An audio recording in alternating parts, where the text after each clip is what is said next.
Greetings, it's Jeff Bird and Omer Majid from the Ottawa branch. We welcome you to this Lunch and Learn event. We'll just wait for a couple of minutes for people to be admitted, and then I'll introduce our two speakers for today. The plan is nominally for an hour event, so you can get on with your lives, but have been enriched with some new knowledge and some new enthusiasm. So stand by.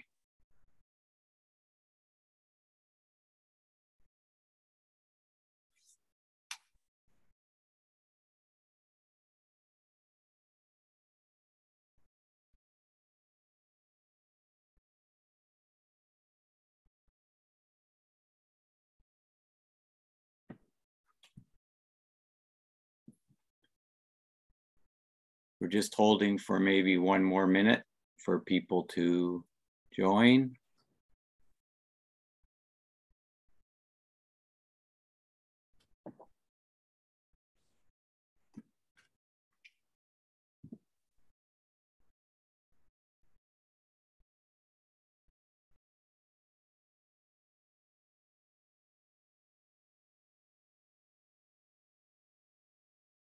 Okay, we seem to have the 30 smartest people between several continents now, so we'll begin the introduction. Welcome to this Canadian Aeronautics and Space Institute Ottawa branch Lunch and Learn event. The Canadian Aeronautics and Space Institute works to build a community in the art, science, and engineering of aerospace. And we look for opportunities to bring you new knowledge and new sources of enthusiasm for your work and new networking events. It's a bit challenging to do this during these difficult times, and we thank you for your time. However, we do have the opportunity of this is that we now can bring very interesting speakers to you from around the world. So today we'd like to welcome Yvonne Petiteville, who is speaking to us from Italy, and Éric Laliberté from the Canadian Space Agency. I think they will do a short introduction to begin, and then we'll get right into the slides.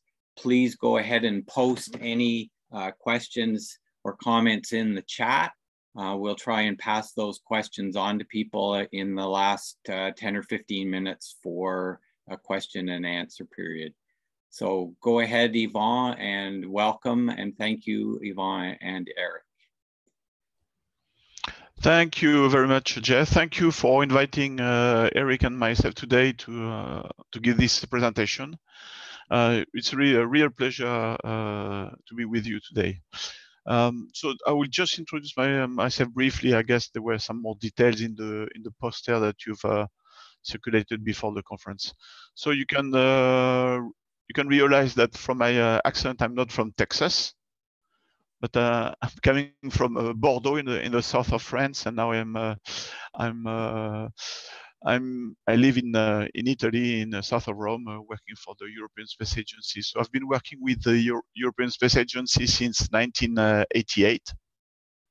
First starting as a principal ground segment system engineer for the first Earth observation satellite of ESA, European Space Agencies. It was the ERS-1. And that was really an exciting time. It was a kind of a pioneer time where everything had to be invented from scratch. Then I've been project manager of several ground segments and involved then in parallel in international cooperation since 2001 in the Committee of Earth Observation Satellite, CEOS, but also in GEO, the Group on Earth Observation, occupying different functions. But before that, in 1986, I spent several months in Ottawa at the Engine Lab at the National Research Council of Canada, where I met exceptional people. One of them was Jeff Bird, but I see other people. I see Ilias Politis in the list of participants, and that's really a great pleasure to see all of you after so many years. People that really welcomed me so warmly that I really almost felt at home. So it has been really a wonderful time of my life, a wonderful period that I will never forget. So part of my heart is still somewhere in Ottawa, and that explains why I love Canada and the Canadian people. So now I would like to thank Éric Laliberté, who's the Director General of Space Utilization at the Canadian Space Agency, who has kindly accepted to join me for this presentation. And it was really a last-minute warning to Éric, and so I really appreciate that he joined me for this presentation. Éric, would you like to say a few words to introduce yourself? Yes, thank you, Yvan. Yes, although this was an unexpected pleasure, it's still a pleasure to be here with you all and have a chance to talk about the subject, the CEOS, and also Canada in space. So thank you very much, Yvan, for the opportunity and for the CASI Ottawa branch. As Yvan mentioned, I'm currently the Director General for Space Utilization at the Canadian Space Agency. I'm in this job since 2014, and I have been Canada's representative on CEOS since then. So have had the pleasure of meeting and working with Yvan in that context. Just a little bit of background: I graduated from McGill University in mechanical engineering. And I do have a master's from University of Sherbrooke. And I was an aerospace engineer in the Royal Canadian Air Force for 12 years before I joined the Canadian Space Agency in 2001. So in a part of my responsibilities at the Canadian Space Agency cover Earth observation, the subject of today's discussion, but I also touch on the science that is related to the solar-terrestrial relation, as well as operations of satellites and development of applications, which I'll touch a little bit when I cover some of the Canadian slides. So with that, thank you, Yvan, and back to you for our main event, the presentation. Thank you very much, Éric. So I'm going to share my screen. If I manage to do it.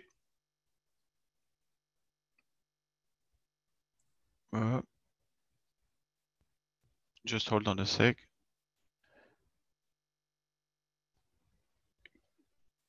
Can you see my screen or not?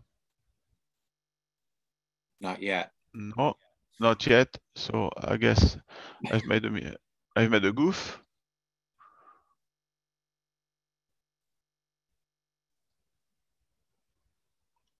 Here we go. Yeah.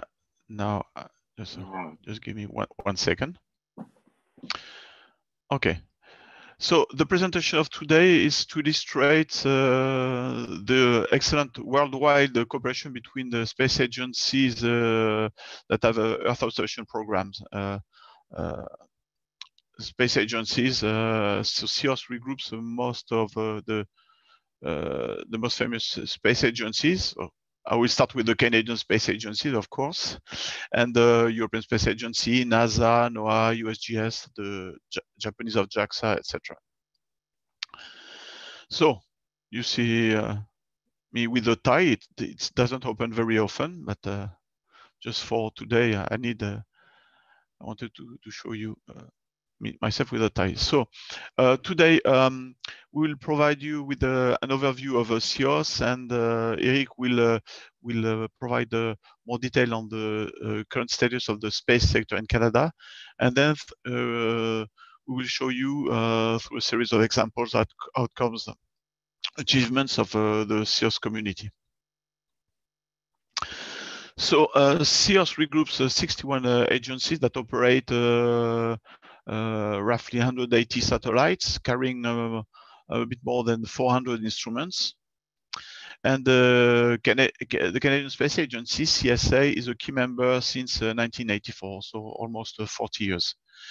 And the purpose of CEOS is really to coordinate the various civil space Earth observation programs in order really to address the major global challenges and to bring benefits to society, and also to provide actionable information to decision makers. In particular, when it's about global challenges, it's quite important that it's essential that space agencies put all their assets together, because some of those global challenges cannot be addressed by a single agency with its own satellite. We need to really gather all our Earth observation assets. For instance, when it's about climate monitoring, when it's about disasters. For instance, in disaster, you might know that only 10% of the active volcano of the 1,500 active volcano in the world are monitored. So it's quite important that we use all the various optical and radar satellites that are available to monitor most of them. Of course, those multilateral activities force us to work together, so to have products, to have data, to have tools that are that properly interface. And for instance, we need to make sure that the various sensors flying on different satellites are properly calibrated in order to avoid the radiometric or geometric say gaps. We have also to work on a common data formats, so we are able to exchange data. We need also to validate the products that various space agencies are delivering to the user community, to make sure that those products, if you use, for instance, Landsat product one day and Spot or RadarSat product, and the other day you've got products that are comparable in terms of information. One of the important constraints we have is that all those solutions must be cost effective and must be sustainable in the long term, because they represent sometimes a significant investment. So working together is quite complex because we need to be interoperable. CEOS is also a forum where space agency can exchange best practices all along the chain, from the observation down to the delivery of information to the user community. And to do this, for instance, we are sharing our experiences and we do activities together. For instance, for enabling the fusion of data coming from satellites, to do remote processing on the cloud, to do other activities like automatic feature detections or automatic satellite reprogramming. So in the various working group of CEOS, and I will say a few words later on, we are developing prototypes as a proof of concept, and some of those prototypes then transition to operation every time that we see there's a clear benefits to the space agency and clear benefits to the user community. And for those prototypes, we are trying all the most recent technology in order to better exploit the huge amount of data that is downloaded from our satellites. In CEOS, you will meet, and that was really that's why I really love to work in CEOS. You got experts that have really a high level in their domain in all the agencies. CEOS is a best effort organization, but you will see through some examples that significant achievements have been made since the beginning of CEOS, the start of CEOS in 1984. So in terms of organizations, there's a chair. At the moment, it's the French National Space Center, CNES. Last year, the chair was NASA. And on the second row, you see that there's something called the Strategic Implementation Team, and the chair for the next 2 years is ESA, European Space Agency. Then we've got a series of several groups. We've got working groups. In particular, we have one on climate, one on disaster.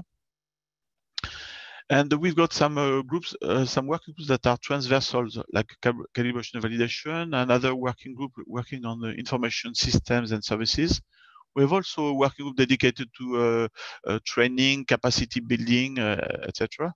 And then we have 7 teams that work on particular measurements of on the atmosphere, on land, on the ocean.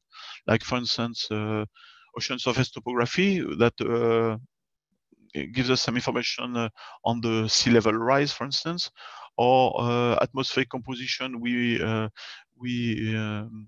spend a lot of effort trying to better monitor the emissions of greenhouse gases. I was mentioning that ISA is now taking care of the strategic implementation team of CEOS, which is the SIT. So for the next 2 years, we are going to focus all our efforts on key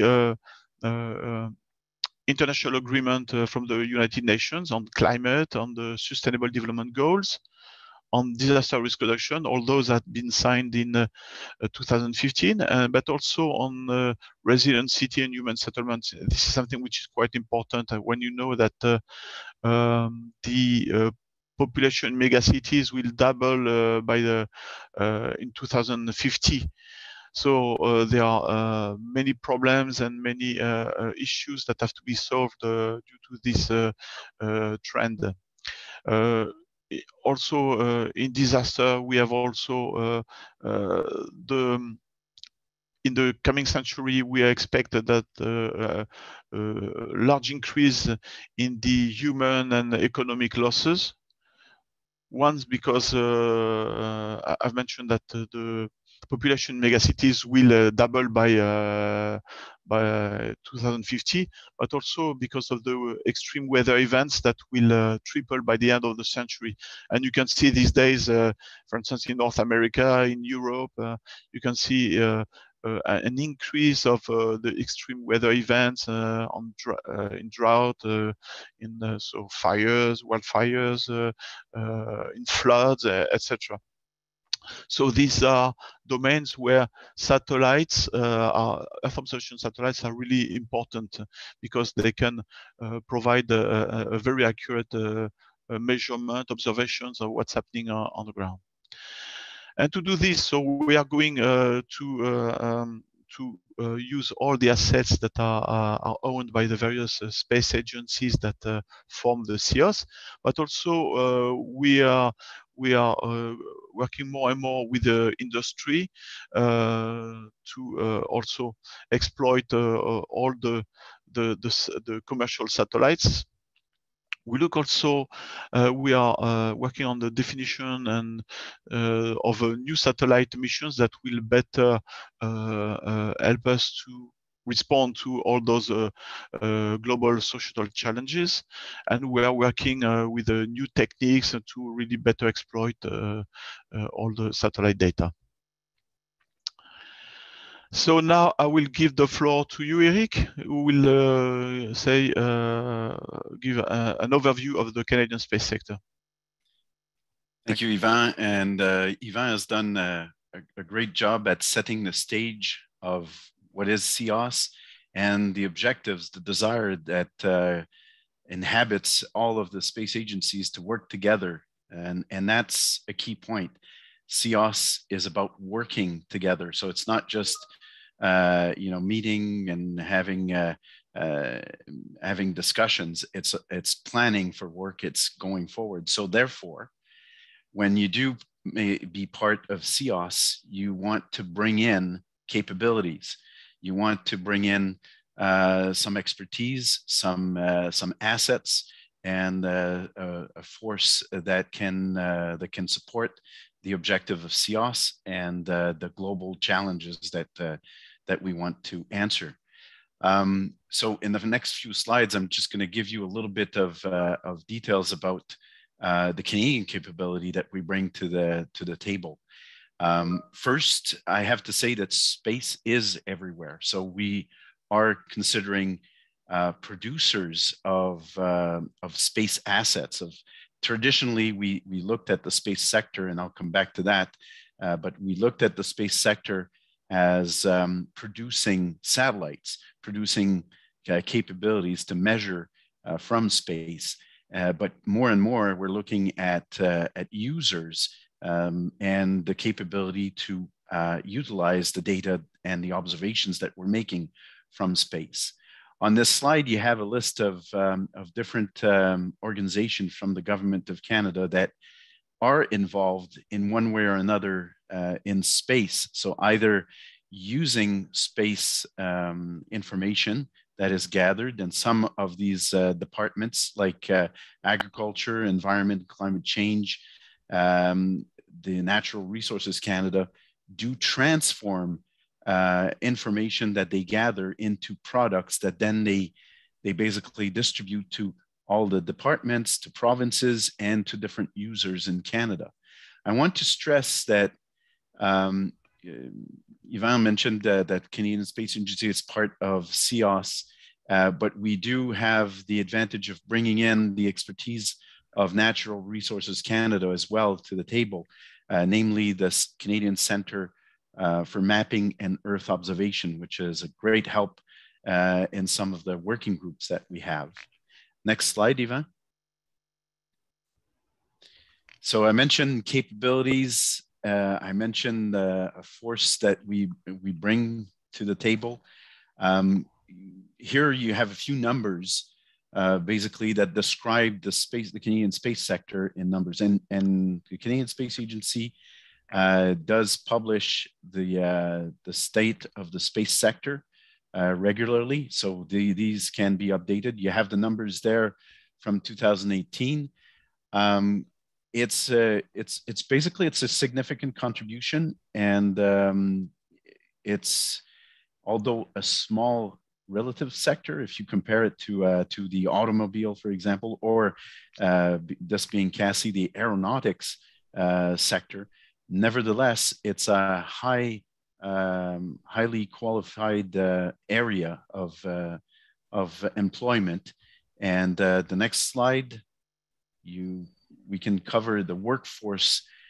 It's 10,000 jobs directly for the space sector. As I said, the definition of the space sector is evolving. We had a tendency to really restrict it to hardware producers, but now it's a lot more in terms of using the data, transforming it into information products. So that's why you see a very it's a significant number of small companies, small and medium companies that do make up the Canadian sector, because there's a ton of capabilities out there, and even from universities to industry to government, there's different capabilities to transform into actionable information. I would compare it a little bit like the evolution of the computer aspects. It used to be that you had to be a programmer to use a computer. Today, you don't even want to understand the computing behind it. You just want to be able to see the result and use the information. So it's a little bit the same. It's evolving towards that. Now, we are doing this more and more. That's another evolution. We're doing this with a lot more of private sector involvement. And I'll turn it back to Yvan for a couple of examples of Canadian private sector involvement. Thank you, Eric. Here you got a first example, which is which concerns the detection of methane leaks in the pipelines, and this is a very good example of cooperation between the private Canadian company, GSAT, that flies small satellites for methane detections, and bigger satellites from space agencies, in this case from the Sentinel-5P satellite from the European Space Agencies, because Sentinel-5P can, as a very large swath, it cannot detect the leak. It can just detect that somewhere there's methane. And GHG-SAT satellites uses this information then to go much more in detail and point towards the leak, because they've got a very much higher resolution, and they can detect really which part of the pipeline on which piece of the pipeline you got a methane leak. That's the first example. So this is really an example of a good cooperation between private sector, Canadian private sector in this case, and the European Space Agency. This one is another very good example. It's made using the RADARSAT-2 images. So RADARSAT-2, this is something also from the Canadian Space Agency, but it was developed by MacDonald Detweiler in Vancouver. And you can see on this picture an example of the subsidence. So the deformation of the ground, in this case in Mexico City, due to the groundwater extraction in some areas of the city, buildings and houses are just going down by up to 20 centimeters or more than 30 centimeters per year, which has to be monitored. It's really a big source of concern for the municipality of Mexico, because you can have at any time you can have buildings that collapse because of this deformation of the ground. Back to you, Éric, for the Canadian Space Agency. Yes, and that will be my conclusion in terms of what we bring to the table. Created in 1989, the Canadian Space Agency basically employs short of 700 people. As Yvan mentioned, we're a cooperative member of the European Space Agency, the only non-European member state. And we're part of CEOS, among other international organization. What we bring in a few numbers of satellites, and they're listed here. Most recent was RADARSAT Constellation mission, basically a set of 3 satellites that can observe any point on the planet, or 90% of the planet, I should say. Before that, we had RADARSAT-2. We also have science missions. There's a SciSat. It's a small mission that was supposed to last for 2 years. That was launched in 2003. It's still going strong and giving. It was essential in measuring ozone, for example, and when we were very concerned about the ozone layers. I have to mention that we do also instruments on international missions. So we contribute in many different ways. So there's some about the atmospheric science. And one mission that I'd like to just highlight before I pass the mic back to Yvan is the surface water and ocean topography. It's a collaboration between the Centre National des Études Spatiales, CNES in France, NASA, and CSA. And basically, we'll be able to make a census of all the water bodies that we have, well, globally, but in Canada, certainly, we have a lot of lakes and rivers that we want to be able to measure. So that's going to be another good tool that's going to add to the CEOS set of assets. Back to you, Yvan. Thank you, Éric. So second part of the presentation, I will give you some examples of achievements of the CEOS agencies working together. First one concerns global, the climate change and global warming, and the Paris Agreement that was on climate change that was signed in 2015 foresees major rendezvous, which are called the global stock takes. The first one will be in 2023, next one 5 years later, where people, all the countries will come and will present what they've done in terms of mitigations for climate change and what are their plans for the adaptation. And in particular, with our Earth observation satellites putting all our sensors working together, we are able to monitor accurately the emissions of carbon dioxide, CO2, or methane using various types of sensors. Another example is also for climate change. It's also important to there's an important contribution from the biomass in the when you look at the greenhouse gas emission, and today there are several products, biomass products that exist. For instance, I've listed 2 examples on this slide, but the objective of CEOS is really to produce one single product with a higher quality. And to do this, we have to combine information coming from various satellites, like American satellites, European satellites, Japanese satellites, as listed on that slide. Combining the data of all those satellites will allow us to produce, to reduce the error, to increase the accuracy, to produce maps of a higher resolution. Of course, all this data, all the tools that we are developing are also more and more made available for free to the user community, to the research community. But one of the difficulty is really to combine this data. It's not as simple as that. So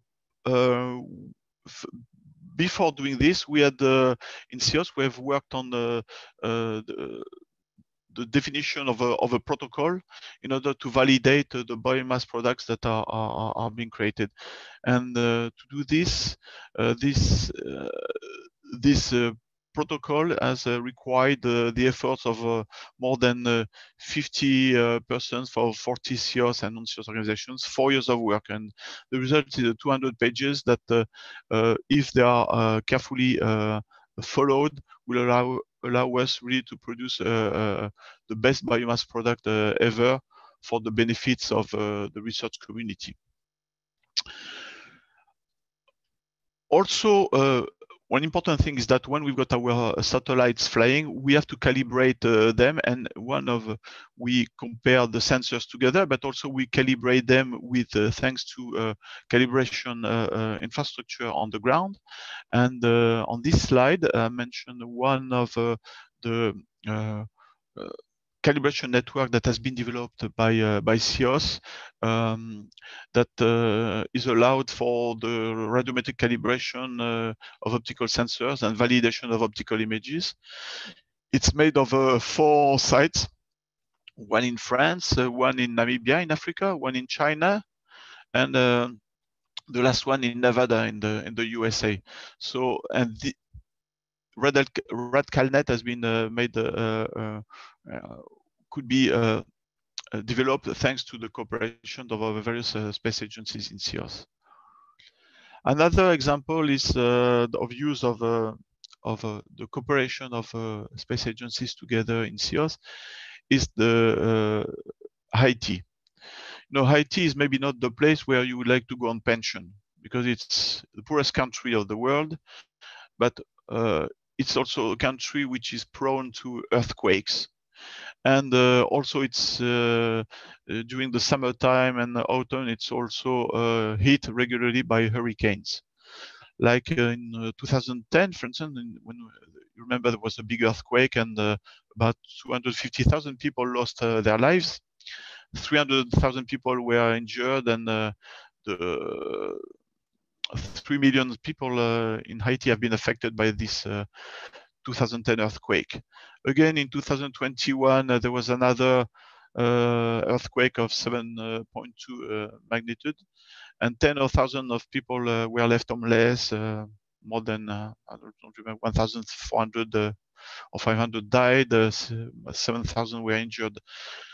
And now in 2016, Hurricane Matthew, where they measured the wind up to 240 or 250 kilometers per hour, so 200,000 homes were destroyed, and that left about 1.5 million people without a home. And the economic damage was estimated to 2.8 billion US dollars. So since the earthquake in 2010, CEOS agencies are providing various kind of information product, like building mappings, maps of terrain deformation, information regarding flood, agriculture, etc. And this information is provided to various ministries in Haiti that are listed on that slide. And you can see in that red square all the members, all the organizations within the CEOS working groups that have regularly produce those information products using a fleet of satellites come from several space agencies. So you see only the cooperation, the multilateral cooperations of the CEOS space agencies could provide regularly this information to the Haiti authority. For the governmental agencies of Haiti. This is an example of products, for instance, that information product that is delivered after the Hurricane Matthew. You can see very quickly in red, we provided this kind of map that showed all the damage to the building in one city of Haiti. And this is very helpful for the rescue people on the ground and for the organization of the emergency. And then for the deciding where the effort of reconstruction should be brought first. Another example is, for instance, is something called the Digital Earth Africa, where from various several Earth observation satellites from various agencies, we provide products at the level of the continent, full resolution, on surface water, for instance, on the crops, on the NDVI. So the NDVI is the vegetation index, which is used to estimate the density of green in an area of land and classify them like grassland, tropical rainforest, etc. And it's the index which the most popular index in precision farming. It allows the farmers to monitor the fields and the crops anywhere on the globe using satellite images. And this information is used by today by thousands of users from the government, from the private sector, from the NGOs, from academia, etc. And on that slide, you can see the example of application of this information product, like climate resilience in Kenya, on the top left, where we were monitoring the shrinking of one island due to the flood, and giraffes were moved from the island to a safer place on the continent. We also this information is used to do rapid assessment of the damage after wildfires. Also, it's used for cane poaching, which is a major issue in Africa. It's used for also the monitoring of the wetlands, the mangroves. It's used for today also for the coffee production. And the last example on the bottom right to see the impact of the pesticide overuse on the water quality. So you see these are information products that are easily understandable by the government, the African governments of the various countries, and so it's really from a sophisticated tool, which is a satellite, then we provide information which is understandable and immediately actionable by decision makers in Africa. But to do this, there's a lot. The CEOS agency had to have, for instance, introduce a concept which is analysis ready data. Imagine today that every time you want to sit on a chair, you have to assemble it again. Or like what Éric was mentioning before, on the computer in the past, in past years, you had to be an expert in computer in order to be able to use a computer. You had to understand really the hardware, the software. Now, even people that have no knowledge on computer can easily benefit from the power of computers. So, and it was the same in Earth observation. We had 10 years ago, until 10 years ago, we were providing data that were not easily manageable by researchers. People had needed to have some intimate knowledge about Earth observation, about the sensors, about the algorithms that are used to produce those products. And we've made we are changing this completely, and we are now providing data which doesn't require all this intervention from experts. And now even researchers that are not expert in Earth observation can use this analysis ready data product to do their research. So they spend less time on preparing the data, manipulating the data, and they spend more time on their own research. And this is a concept which is quite interesting, and so interesting that even industry like Planet now started to use and to produce this kind of analysis ready data product. You can see it can be a radar product, it can be optical products. And once you've got these analysis ready data products, you can easily, for instance, collect data from various sensors, collect data that have been observed, measured at different times, and you can easily pile up all this data in order to, for instance, produce this kind of information where comparing past images with more recent images, like after a flood in this example in Mexico, you can in a few minutes to a few hours, you can really show to, for instance, the people in charge of acting after a flooding event, like the fire brigade, etc. You can show them where are the zones that are flooded. And you can do this very easily using analysis ready data and what we call data cubes.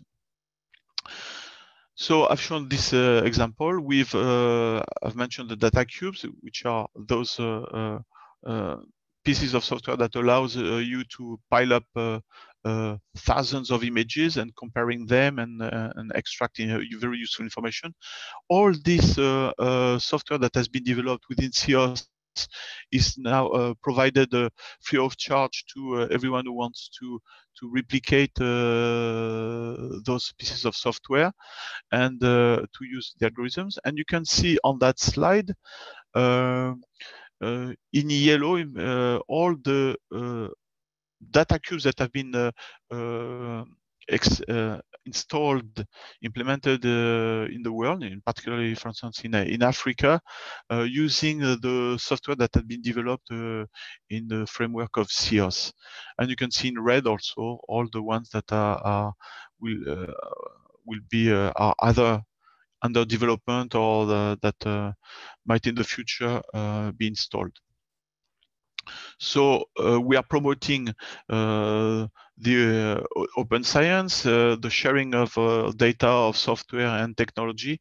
And you can see on that slide two websites that have been opened under the leadership of CEOS, where you can find all series of software, of tools, etc., free of charge.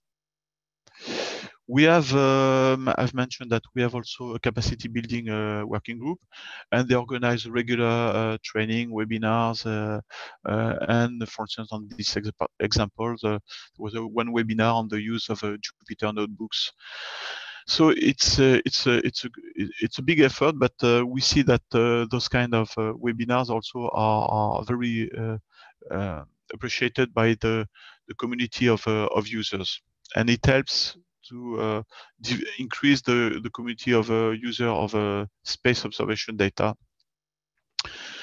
And we have also we are working on several other topics like artificial intelligence, machine learning, etc. And I will not detail. So just to conclude, you see through this series of examples that space agencies are working a lot together, and they are capable of really produce a lot together, while working in isolation will never bring all those benefits to the user community. So the space sector is really expanding every year. We have with Éric, we have shown some. We have provided you some information related to Earth observation, but we also telecommunication, navigations with all the GPS, astronomy, human flights, launchers are other domains that are being that are expanding a lot within the various space agencies. So you see, there's the space sector really offer numerous opportunities for young graduate, highly qualified young graduate, and the space sector also offer a lot to the international institutions, to the Canadian government agencies, as described by Éric, and also it contributes to the development also of the commercial sector. And with this, I will conclude my presentation. Thank you very much. Thank you, Yvan and Éric. Very, very interesting and amazing how you've brought together all of the very complex part of space and satellites and produce products. And I like your terms of actionable data and that you're producing things for people. Looking at questions in the chat, I don't see any right now. Could you expand, Yvan, a bit on your later comments about the skills that are needed for new people entering this era? You've certainly shown you want to exploit data, which people weren't doing before. Can you talk a little bit about where you see new jobs and evolving new companies in this sector? Yes, there was a very important point that was mentioned by Éric, is that most of the effort, particularly in the commercial sector, is down on the downstream side, so on the transformation of Earth observation data into information products. And this is really a domain which explodes at the moment, which grows exponentially, and more and more with internet, with people want to have the information which is accurate, which is timely, and that they can use right away for all their various activities. And I've just shown you a few examples of use of Earth observation data, but we could spend hours all the fields, and you've seen in Éric's slides on the list of the Canadian government agencies. You go from fisheries to natural resources to civil protection to the there are numerous uses in the various fields of Earth observation data, or information derived from Earth observation data, that are more and more also combined with other sources of data, like in situ data, like model data coming from models. And there's no limit to the imagination we can have in order to create more accurate products that can use not only Earth observation from satellite, but also from other sources of data. And today, with the explosion also, or the revolution in the IT world, it's incredible how the world, the downstream side has changed, and I can see it in 30 years. 30 years ago, I was not expecting that one day would be the information coming from satellite would be used so much everywhere in society. Interesting. Éric, Éric, you add your comment too, please. Yes, thank you for the question. And I think that, like Yvan is saying, it's exploding. And when you say about future skills that we need, of course, we hear a lot about quantum computing, quantum communication that will drive us to the next generation. But there's, of course, the artificial intelligence, machine learning.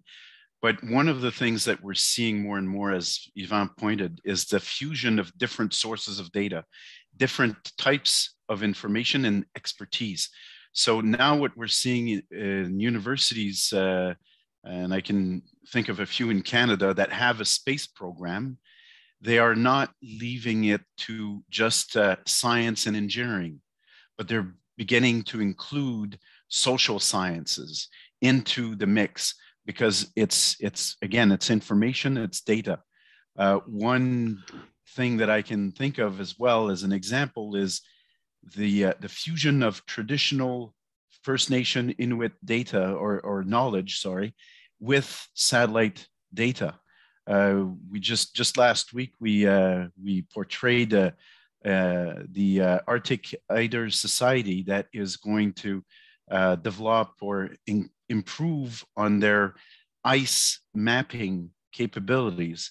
It's basically combining Inuit hunters that are testing the ice with their harpoon with satellite information and making ice roads safe for them to, and that touches on food security. So it's just the ramification and where you're coming at. If you think you're not using space, think again, because if you're still not, your domain is probably going to use space one way or another very soon. Very, very interesting. I guess maybe should have introduced this at the beginning. I would thank the two of you for speaking. This was a talk or a format that was developed against a sustainability interest and emphasis that CASI wanted to take. And last year we began with this first Duke of Edinburgh sustainability talk with Avram Goldman, who's also on one of the observers today. But this was in recognition of the importance of sustainability and the contributions that the Duke of Edinburgh had made as in his work and as a patron of CASI for many, many years. So it's our honor to welcome the two of you to give this year's Duke of Edinburgh talk. Omer, do you have a question you'd like to ask? I do. Thanks, Jeff. Thank you, Éric, and thank you, Yvan.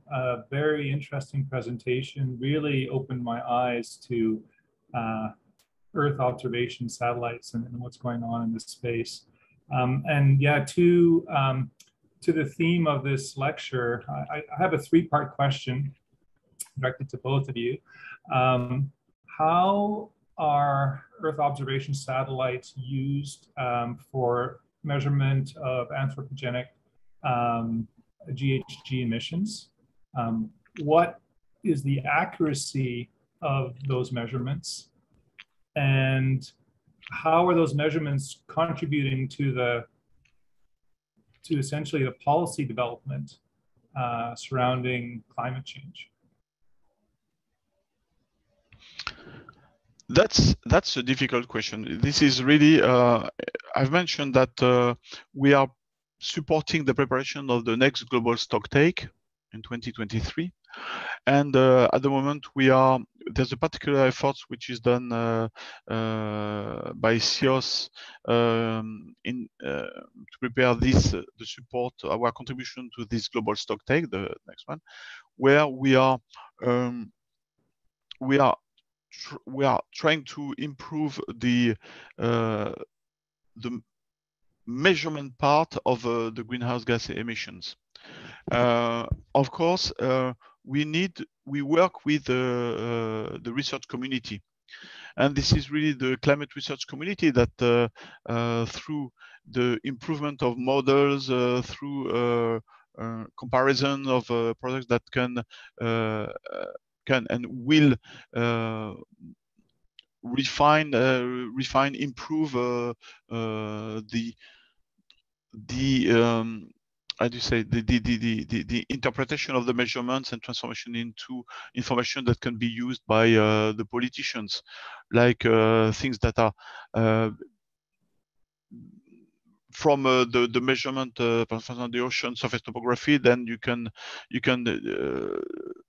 alert the politicians, telling them, look, we see that the trend is not, the sea level rise is not 1.5 centimeter per year, but now we've seen since in the last 12 months, it has reached 3 centimeters per year.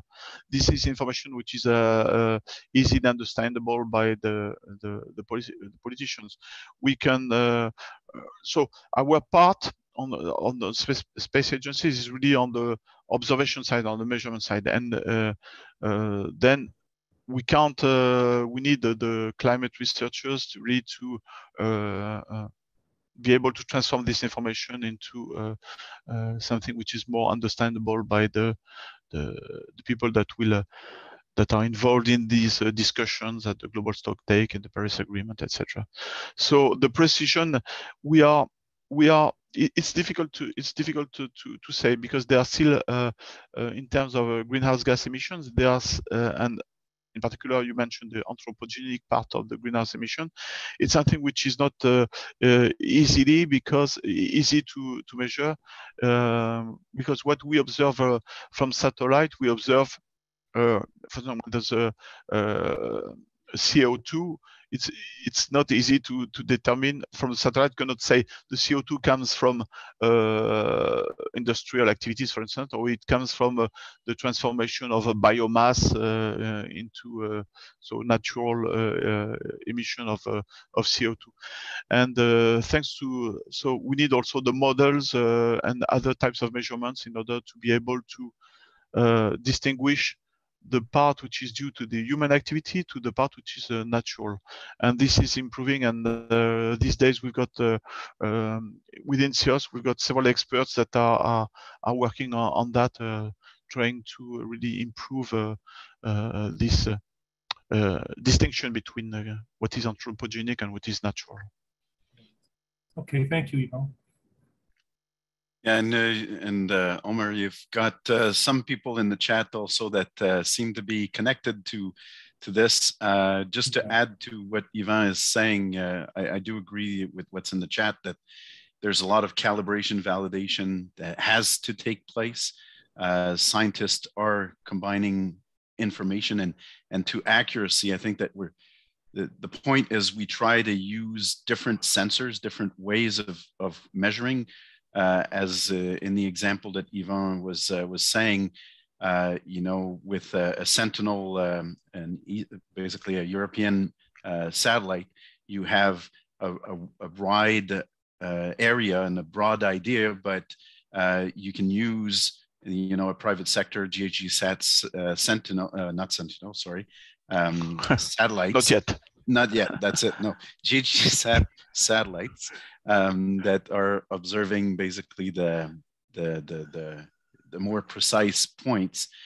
So that is another example of why we need to combine forces of the private sector, the government, and of course the science and all these sectors to get to use the proper, you know, to use the information.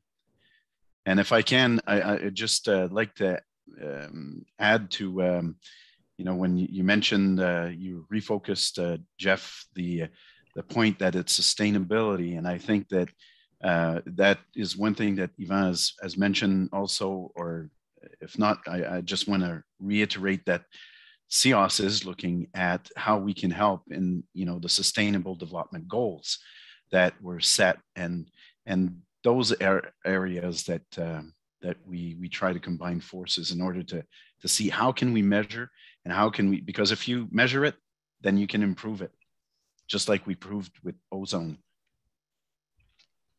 Thank you. Thanks. We'll wrap this up now. We have, I guess, the honor of having Gary Lindberg on the line here. I would ask him, as being one of the parents, I guess, of the Canadian Space Agency, we welcome him to the meeting and ask him to do the thank you to the speakers on everyone's behalf. Gary, are you there? Not there. Mute me. There. Are you okay now? No, you think you're okay now? Go ahead. No, am I now?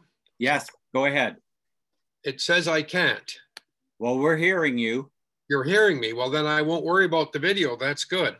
I just want to thank Yvonne and Éric very much for a very excellent presentation, and again, showing the power and usefulness and necessity of having satellites and Earth observations. International cooperation is crucial to solving our world's challenges, and I'm pleased to see that it's really flourishing under the auspices of CEOS in this area.